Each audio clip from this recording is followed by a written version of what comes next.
Salam kardeşler, salam bacılar, ben Şahir İsmail Borçalıyam. Salam kardeşler, bacılar, ben Şahir İsmail Borçalıyam.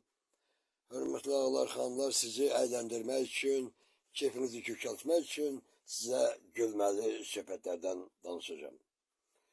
Günlerin bir günü bir qarı olur, kardeş.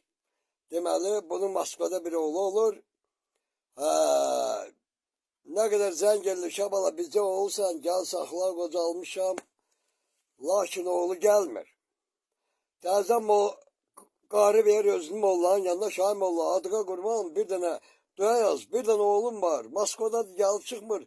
Dua yaz, bəlkə duanın təsirindən gəlib çıxır oğlum. Təzəm molla deyir ki, nə iş? Bir dənə qırmızı onluq tulla bu kitabın üstə. Mən sənin işinə baxım. Qarı nənə bir dənə qırmızı onluğu tullayır kitabın üstə. Molla kitabı asır. Deyir, ay nənə deyir, oğlun gəlirsə yoldadır. Ölübsə də gördadır. İndi hardadır, oradadır, niyə dərs çəkirsə? İndi ikinci gülməli söhbətimizə başlayaq.